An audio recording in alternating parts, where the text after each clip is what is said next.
He said, ano ang nakikita mo? Liberty. Di ba mo nakikita yan? In God we trust. Nasa Diyos ako nagtitiwala.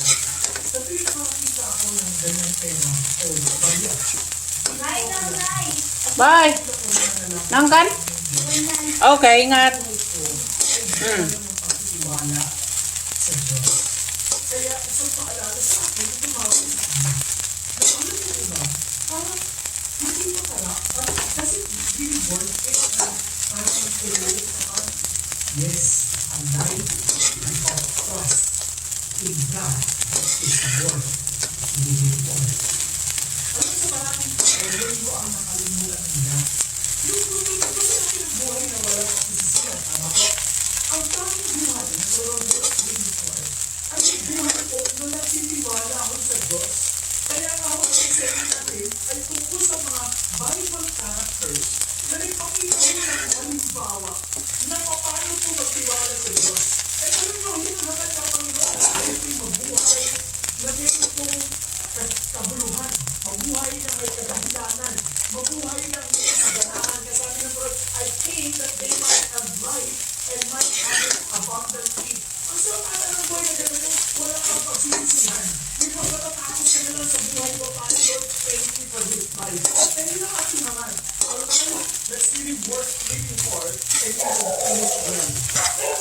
Sa dami natin pinag-aaralan, yung nakaraan, nag-aaralan po natin, yung nakaranin ko, si David, di ba? Yung buhay po ng, ng pagkakal kasama ang banal na espiritu. Yung naman, nakakaralan si Joseph, ang buhay na bubuhay ng presensya ng Diyos. Kaya ang natin yung buhay na daanan ng hirap, it's really worth it. Talagang to finish well. Kasi parang ang sarap ng buhay, hindi ko ito isusuko. Sabi naman, ang ganda-ganda ng technique ko. Di ba? Hindi ko ito isusuko. Kaya ang daming pagsubok na alam ko, kasama ko ang Diyos. Ngayon ang ating titignan ay si Elijah. Marami sa inyo, narinig nyo na si Elijah. Pero si Elijah po, ang daming yaman na hindi mo natin kayang matipon lahat sa kanyang buhay, sa kanyang kwento. Kung sa isang upuan lamang. Kaya kailangan ng maraming panahon. Dito, tututukan lang tayo sa bahagi ng kanyang buhay na kung saan, paano ka magkakapos ng maayos? How can you finish well? When you're experiencing setbacks, diba? When you are down, when you are experiencing insurmountable problems na ang dami-dami problema, ang labo nito, parang ang labo ng kalagayan namin, kung ay hindi finish well. Diba? Kaya ang ating titignan, bilang mensahe natin ngayong hapon ay, when you're down, let God lift you up. Sabi mo, when you're down, let God lift you up.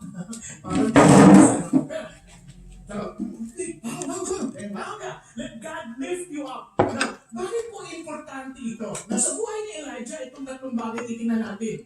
Una, when you're down, let God lift you up. The highs. Sa pag natalo, always remember. So basically, tatlong ariyan. Remember, run, and rest. Okay? But in the highs of life, remember. In the lows of life, run to God. In the glorious ending, always rest assured. Now, paano ibig sabihin ng lahat ng yan? Tingnan ho natin. Una po, yung remember the highs. Mahirap pong maintindihan ang tayo ng ating kalalagayan nang hindi natin alam kung gaano kababa ang ating pinanggagalingan. Okay ba yan? Kung meron ito, alam niyo bang mataas to? Malalaman ko yung taas ito pag nalaglag ako. Kaya please, huwag niyo papanalaki malaglag ako ha. Kasi nangyari na minsan nagpipitch ako, nalaglag talaga ako eh. Pero at least mabakap mga ganyan lang. At least hindi ganun kataas. Paglaglag ko, tawa lang ka naman. Tapos yung mga ugali ng mga Christians. Hindi mo nalaglag ka lang, pagtatawanan ka pa. Tapos ngayon, napatayo ako kagad. Kaya niya. Pero again, hindi natin alam yung taas ng ating kinalalagyan kung hindi mo alam kung gaano kababa ang ating pinanggalingan. No. And this is exactly what I want you to understand. During the days of Elijah, ito po yung pinakamababang bahagi ng kasaysayan ng Israel mula sa paghahari ni David at paglipas ng mga ilang hari. Nahati ang Israel sa dalawang bahagi, ang northern part na kung saan tinatawag ng Israel at Samaria ang kanilang capital. At yung pangalawa naman sa Judah. Okay? Now doon po, inahatiyo, halos lahat ng hari ng Israel napakasama. Pero, nung panahon ni Elijah, yun na ata ang pinakapasamang hari.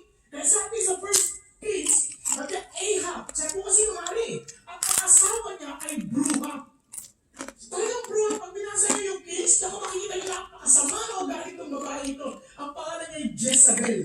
Now, si Ahab ay anak ni Omri. Sabi niya, gumawa siya ng napakasama ng mga bagay-bagay na sa mata ng Diyos. Higit pa sa lahat ng mga hari na una sa kanya. In the kings who went before him were evil, he is worse. Naintindihan niyo po? Sobrang, kaya yung panahon na yan, ang sinasamba nila Ahab, binutinulak po ng Israel para sumambahong kay Baal. Si Baal po ang Diyos-Diyosan ng elemento. Kung sa baga, ang anangay sabi niya yung elemento ng ng apoy, elemento ng tubig, elemento ng hangin. Ang mga tagasunod ni Baal, talagang ano sinasabi, kailangan mag-alay kayo ng inyong anak, yung inyong panganay na anak, i-aalay nyo kay Baal as burnt offering. Napakasugdo ng sama. Ngayon, yung isa pang Diyos-Diyosa nila ay ang Diyosa ng sex at pleasure, si Asherah. So, naintindihan nyo na po.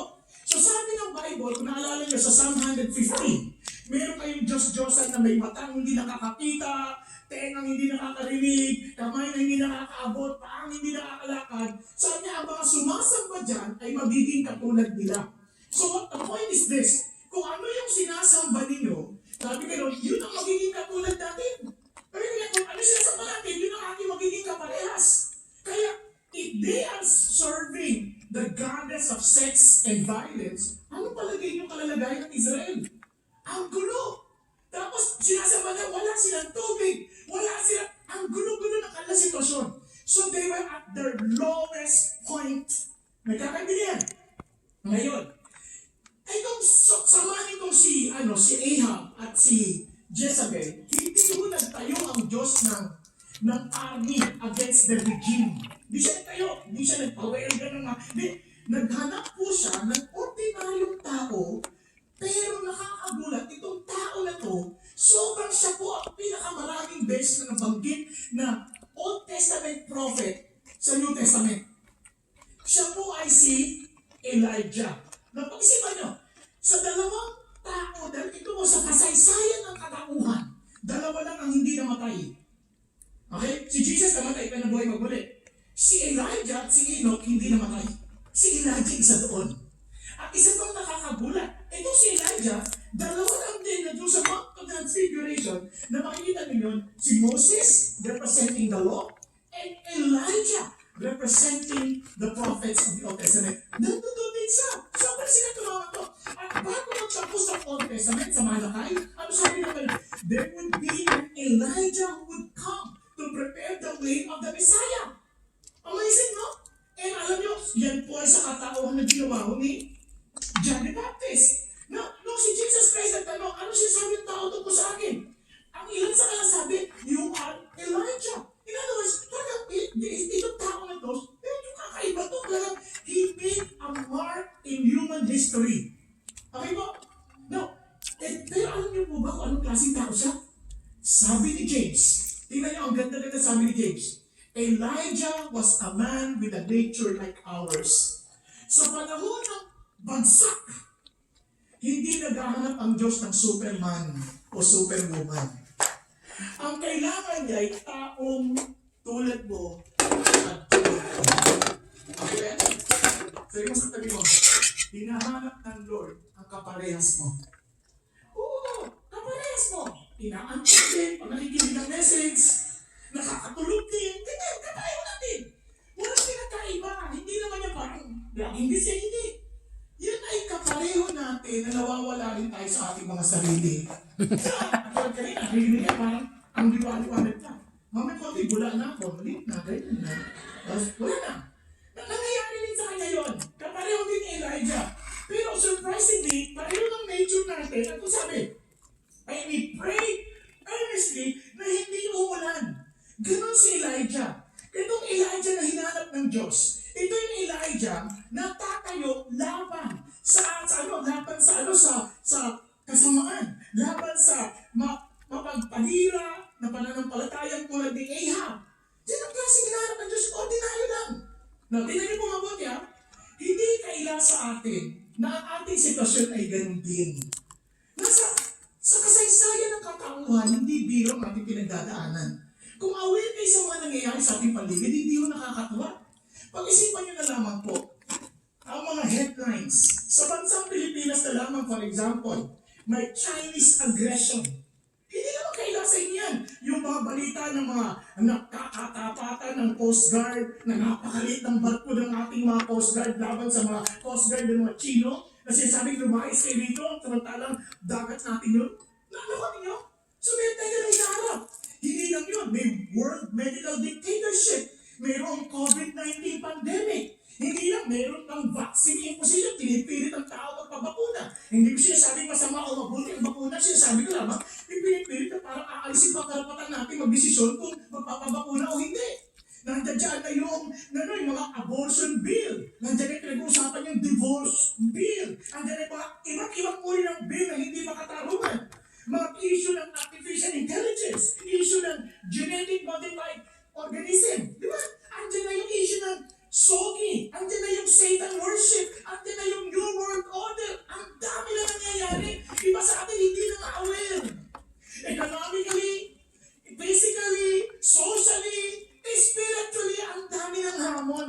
Isa sa mga ayaw ng Diyos na kasalanan, yabang. Ano nakikita natin? Mayroon pa tayong selebrasyon ng kayabangan ng isang buwan. And we're even so proud to do what is abominable before God. Hindi ba yung dilin na nakikita natin? Hindi ba natin napapansin yun? Ngayon baka sabihin nyo, galit ako sa kanila, hindi po. I'm not here to attack you. Baka sabihin nyo, galit ako sa hindi ho. I love you enough to warn you. I love you enough to call your attention